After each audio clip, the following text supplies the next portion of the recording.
Monsieur le Premier ministre, Madame la Présidente du Haut Conseil des collectivités territoriales, Monsieur le Président du Conseil économique, social et environnemental, Monsieur le ministre de l'Éducation nationale, Monsieur le ministre de la Formation professionnelle, Monsieur le ministre de l'Enseignement supérieur, de la Recherche et de l'Innovation, Mesdames, Messieurs les membres du corps diplomatique, représentants des partenaires techniques et financiers, honorables députés, membres du Haut Conseil des collectivités territoriales et du Conseil économique, social et environnemental, Mesdames, Messieurs les recteurs, doyens du FR, inspecteurs d'académie, membres du corps enseignant et du personnel administratif, Mesdames, Messieurs les représentants des partenaires sociaux, Monsieur le parrain, Mesdames, Messieurs les membres de la famille du parrain, chers parents d'élèves, chers lauréates et lauréats, chers invités, Mesdames et Messieurs. La cérémonie solennelle de distribution des prix aux lauréats du concours général est assurément un de ces moments importants qui rythment la vie de notre nation. Elle nous offre l'occasion de célébrer les meilleurs élèves des classes de première et de terminale qui se sont distingués par des performances exceptionnelles. Cette cérémonie n'est pas seulement une reconnaissance de votre travail acharné et de vos talents exceptionnels. Elle est aussi une célébration de l'avenir radieux que nous souhaitons bâtir ensemble pour notre cher Sénégal.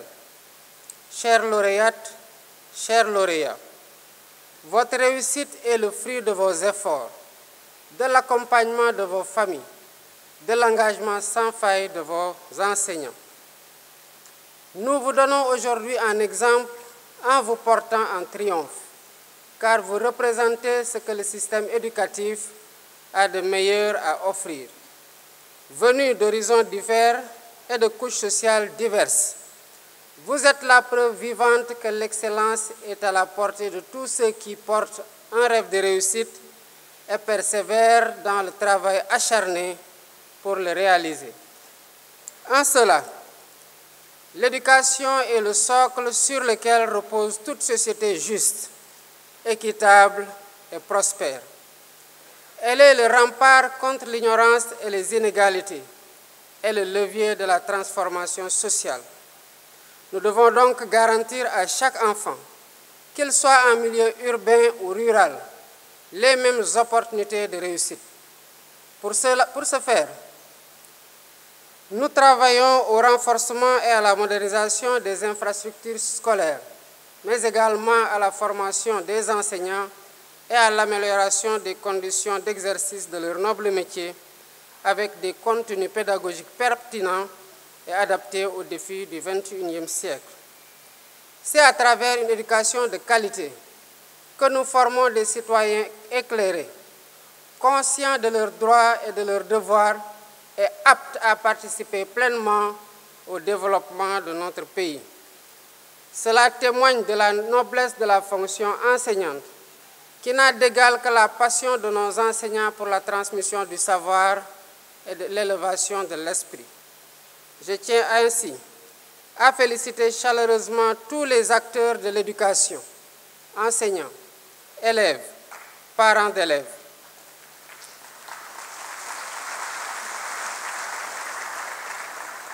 Je remercie particulièrement les partenaires ainsi que le comité d'organisation pour la réussite de cet événement phare de l'agenda républicain. Mesdames et messieurs, cette cérémonie, au-delà de son aspect symbolique et festif, nous invite à une réflexion profonde sur notre système éducatif dans un monde de plus en plus complexe et exigeant. Le thème de cette année, enjeux, défis et perspectives pour une école au service de la souveraineté nationale, est d'une pertinence particulière. Il interroge la place fondamentale de l'école dans notre programme de gouvernement et nous oblige à repenser le système éducatif pour en faire un véritable levier de notre souveraineté nationale. Cette option a été brillamment développée par M. Waliba, professeur de lettres modernes au lycée Cheikh Hamidou Kane de Mbao, que je félicite pour la qualité remarquable de son exposé,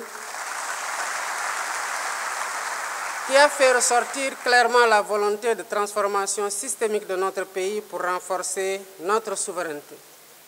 Notre jeunesse dynamique et engagée a un rôle crucial à jouer dans cette perspective. Elle y parviendra grâce à un système éducatif qui intègre les valeurs africaines et surtout les langues nationales. Un système qui aspire à être autonome, inclusif et de qualité en vue de parvenir à la société éducative que nous souhaitons ardemment. Cette société éducative sera le fruit de la transformation systémique du Sénégal qui elle-même passera nécessairement par le renouveau et le repositionnement stratégique de l'école dans les valeurs, ambitions et les ambitions culturelles de notre société. Ce renouveau de l'école se fera entre autres par le développement du numérique à l'école avec l'impératif d'accentuer la digitalisation intégrale du système éducatif. Par ailleurs, un programme de recrutement d'enseignants permettra de combler le déficit actuel et d'éliminer les classes multigrades et double flux ainsi que les abris provisoires à l'horizon 2030. Poursuivant le même objectif, les conditions pédagogiques et techniques seront améliorées en développant des filières d'apprentissage pratique pour répondre à des besoins spécifiques de main-d'œuvre de qualité. Mesdames et messieurs, notre pays a un besoin urgent de renforcer l'enseignement des sciences et des mathématiques afin d'accroître considérablement le nombre d'élèves dans les filières scientifiques. Cette année, nous avons eu moins de 17% de candidats au baccalauréat dans les séries scientifiques et techniques. Cette régression inquiétante des candidatures scientifiques au baccalauréat doit impérativement s'arrêter pour éviter d'hypothéquer nos ambitions légitimes de souveraineté alimentaire, pharmaceutique, numérique, technologique et même en matière de sécurité. Le Sénégal a besoin de scientifiques pour faire face aux défis du temps présent et à venir. En réalité, le monde dans lequel nous vivons, en compétition avec d'autres pays et avec d'autres peuples, est un monde de connaissances, particulièrement de la connaissance scientifique, technologique et numérique. Aussi, la conquête des souverainetés auxquelles je vous invite passe nécessairement par la maîtrise des sciences, des mathématiques, des technologies et du numérique. C'est pourquoi j'invite les apprenants à redoubler d'efforts pour s'approprier les sciences, les technologies et les mathématiques. J'invite aussi les pédagogues à réfléchir sur les voies et moyens de faire de notre système éducatif un espace attractif d'apprentissage des sciences et des technologies. Un espace qui forme des élèves créatifs, dotés de capacités d'innovation. L'enseignement technique et la formation professionnelle seront des leviers d'industrialisation, de valorisation des ressources et d'amélioration de l'employabilité des diplômés. Nous comptons renforcer la carte nationale des établissements d'enseignement technique et diversifier les offres de formation pour une éducation plus inclusive et de qualité.